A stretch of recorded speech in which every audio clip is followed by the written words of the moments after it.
Hello students, welcome to Legacy IAS Academy. In today's video, we are going to discuss about a recent decision taken by the US administration where it has decided to lift the $10 million reward that earlier it has announced for the information related to the Taliban leader Sirajuddin Haqqani. So let us try to understand who is Sirajuddin Haqqani, why earlier a $10 million reward was announced on him, and why currently US has withdrawn that particular reward money. Now, to give you the context of this particular issue, one of the recent decision taken by the Trump administration is that US will lift $10 million reward for the information that could have led to the arrest of a major Taliban leader. As of now, we can say that is Sirajuddin Haqqani. Now, before Taliban captured power, he was a fugitive, but now after Taliban become what you can call as the legitimate government of Afghanistan, he has been declared as an interior minister, which is a very high profile post in the Taliban administration. So the decision of US administration can link to that development as well.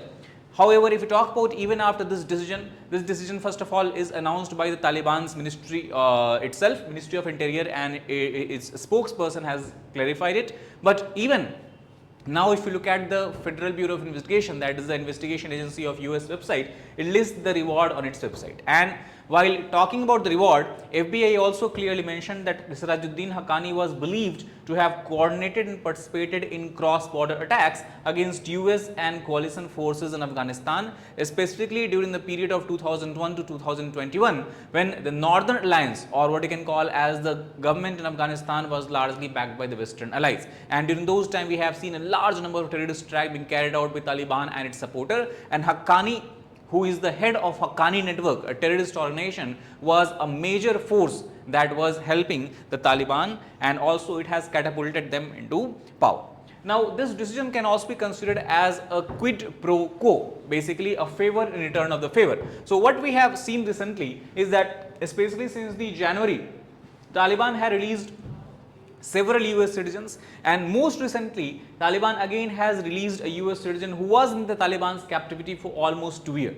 In December 2022, it was believed that a US citizen by the name of George Glesman, he was visiting Afghanistan on a tourist visa, and then he was basically kidnapped and abducted. And it also marked the third time US detainee has been freed by Taliban since January. Before that, Ryan Corbett and William Wallace McEntee were also freed by Taliban, and in this context we have to understand that Qatar has played a very important role of mediator and negotiator.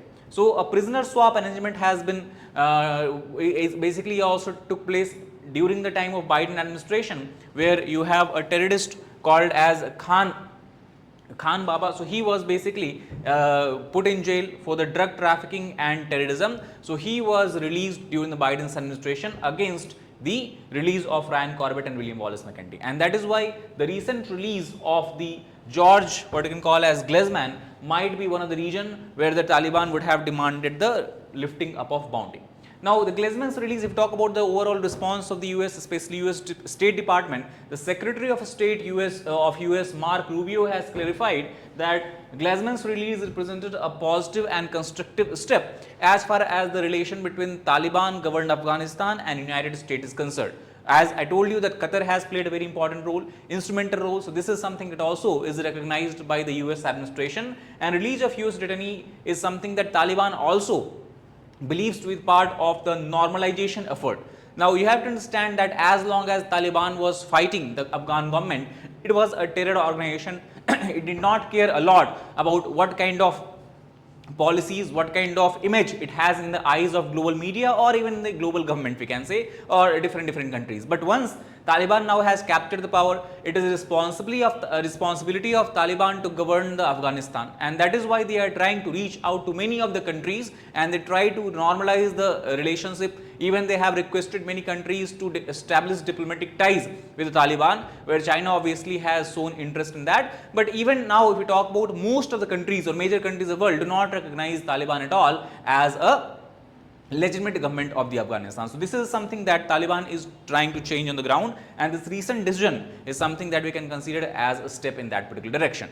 Now, if we talk about the recognition of Taliban, as I told you that As of now, the group remains what you can call as an international pariah, international outcast, as none of the major country have accepted and officially recognized its administration and its government, at least since obviously since August 2021 when it took over the charge of Afghanistan. Although several countries continue to operate diplomatic facilities in the country, and in this regard we have to understand that China is trying to increase and assert its presence in Afghanistan largely because it has a huge mineral reserves there. So China got in the great game as it started building bridges and eyeing natural resources, and that is why in the September 2023 a most important development happened where China sent its ambassador to Kabul and also received a Taliban representative as its ambassador in the capital city of Beijing. Now, lifting of freeze on the overseas assets of Afghan central bank is something that also China has demanded at the global scale, and in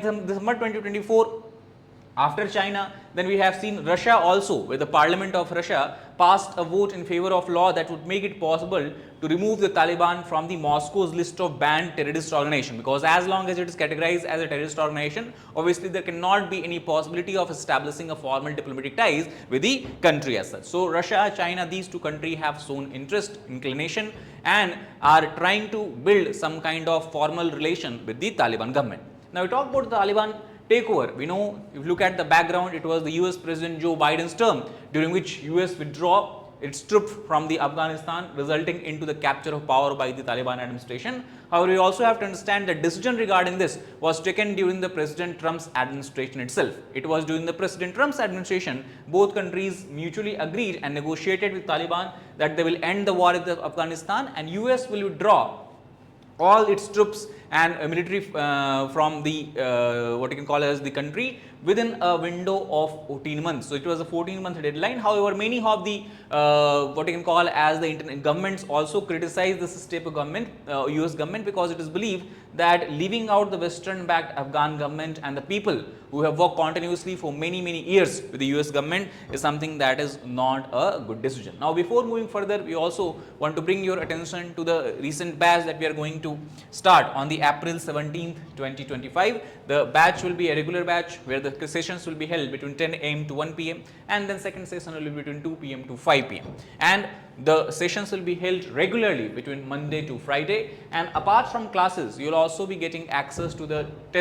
online test platform. You can attempt test offline as well, and we will be making sure that you have the solid foundation, because we will start the classes with the NCRTs. They will also cover the advanced course material, what you can call as the advanced course material, advanced we can say part of the syllabus, and after that also you will be given access to the interview program where you will be able to prepare all the 3 stages of the civil services examination within a single platform or in a single or within we can call as a single roof. So if you want to know more about this program and all, you can easily refer to the number that is given here, that is 96069 00004 and 05.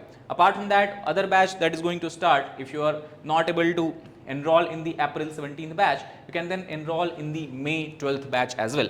Now, those of you who are trying to prepare for civil service examination along with working, you can also join a weekend batch where we'll have the Saturday, Sunday full day 10 a.m. to 5 p.m. that will be the class schedule, class timing, and will ensure that same kind of guidance is provided to you as the weekday batch, and also you will feel that you are not lagging behind, especially compared to those students who are preparing full time. So that is going to start on the April 19th. Now, those of you who are attempting or trying to or willing to write examination prelims 2025, for them we have a prelims test series where you can check your progress and you can enroll free on the All India Prelims mock test. The platform is given here, that is elearn.legacyis.com. So you can enroll, give a free test and analyze how far you have what you can say how far your preparation is and where you are lagging behind based on the strength and weakness analysis. Then further you can streamline your preparation.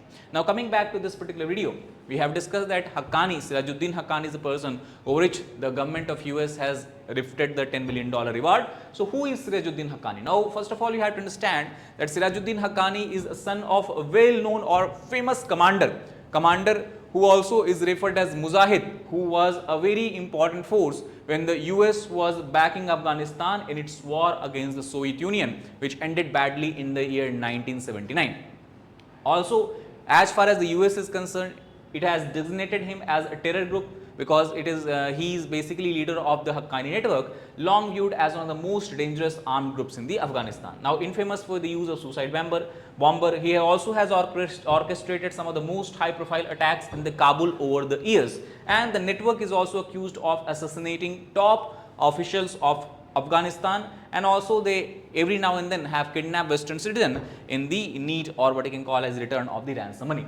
Now if you talk about the role of Haqqani network in the Afghanistan, it has worked in conjunction with, under the name of, or behalf or in support of many terror groups such as Taliban, Al-Qaeda, and one group that is largely also focused its attacks on attention on India, that is the Jaish-e-Mohammed. So one of the most prominent, influential, charismatic and experienced leaders is Haqqani, that is Sirajuddin Haqqani of Haqqani network within this particular organization. And taking that into cognizance, Taliban has obviously appointed him as the Interior Minister of Afghanistan. Now if we talk about the family, so as I told you, he is the son of well-known Mujahid called as Jalaluddin Haqqani, who was a very influential figure in the 70s and 80s in the Afghanistan. He was considered as a go-between, a mediator or interlocutor, we can say, between the Al-Qaeda and the Taliban on both sides of the Afghanistan-Pakistan border. So Haqqani network, very interestingly, has not only its presence in the Afghanistan, but it also has a strong network and presence on the Pakistan side of the border.